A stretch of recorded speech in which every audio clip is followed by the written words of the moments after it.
काही जण टोकाचं बोलताय, मुंबई मध्ये येण्याची भाषा करताय। जर कायदा हातात घ्यायचा प्रयत्न कोणी केला तर त्याचा मुलायजा ठेवायचा नाही।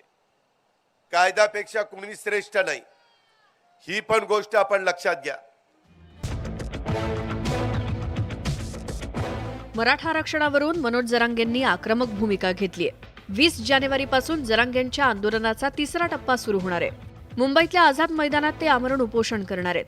अंतरवाली सराटीतून जरांगे आपल्या समर्थकांसह मुंबईच्या दिशेनं कूच करणार आहेत। या पार्श्वभूमीवर राज्य सरकारमध्ये अस्वस्थता वाढत चालली आहे। उपमुख्यमंत्री अजित पवारांनी जरांगेंचं नाव न घेता जोरदार टोला लगावला, तसंच जाहीर इशारा सुद्धा दिलाय।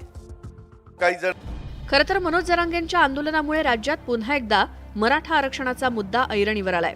तसंच राज्य सरकारनं न्यायमूर्ती शिंदे समितीच्या माध्यमातून मराठा समाजाचे कुणबी पुरावे आणि नोंदी शोधण्याची मोहीम हाती घेतली आहे। तसंच मागासवर्ग आयोगामार्फत मराठा समाजाचं सर्वेक्षणही केलं जाणार आहे। एकीकडे सरकारकडून युद्ध पातळीवर प्रयत्न केले जात आहेत, तर मराठा समाजाला ओबीसीतून सरसकट आरक्षण देण्याच्या मागणीवरती जरांगे ठाम आहेत। तुम्ही मौन धरलं होतं, आम्हाला असं वाटलं होतं की तुम्ही मराठा समाजाच्या पाठीशी आहेत, परंतु शेवटी तुम्ही तुमच्या पोटातले विचार तोंडावर आणलेच म्हणायचं। पहिल्यापासून तुम्ही मराठ्याच्या विरोधातच काम केलं। मराठा आरक्षणावरून सत्ताधाऱ्यांची चांगलीच कोंडी झाली आहे। जरांगेंनी मुंबईतल्या आंदोलनाविषयी फेरविचार करावा, अशी शिंदे सरकारची भूमिका आहे।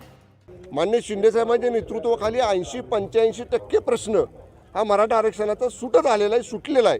थोडंसं कायदेशीर बाबी फक्त राहिलेल्या आहेत, त्याही आम्ही पूर्ण करण्याच्या मागे आहोत। मराठा आरक्षण उपसमितीचे जे मंत्री आम्ही सगळे आहोत, सतत माननीय मुख्यमंत्री आम्हाला सांगतायत ह्याला गती द्या, त्यामुळे आम्ही सकारात्मक आहोत। आणि मला वाटतंय की जरांगे पाटील साहेबांना आंदोलन करण्याची वेळ येणार नाही, त्यांनी शासनाला सहकार्य केलं पाहिजे। खरं तर मराठा आरक्षणावरती ठोस निर्णय घेण्यासाठी मनोज जरांगेंनी दिलेली मुदत गेल्या महिन्यात 24 तारखेलाच संपली आहे। त्यावेळी मुख्यमंत्र्यांनी जरांगेंशी व्हिडिओ कॉन्फरन्सिंगच्या माध्यमातून संवाद साधला होता। तसंच मुंबईतल्या आंदोलनावरती फेरविचार करण्याची विनंती मंत्री गिरीश महाजन यांनी केली होती। मात्र जरांगे हे मुंबईतल्या आंदोलनावरती ठाम आहेत आणि या आंदोलनासाठी मराठा संघटनांकडून राज्यभर तयारी केली जाते। आंदोलक आपापली वाहनं घेऊन मुंबईत दाखल होणार आहेत, त्यामुळे आगामी काळात जरांगे विरुद्ध सरकार असा संघर्ष होण्याची शक्यता नाकारता येत नाही। Bureau report, news 18 Lokmat.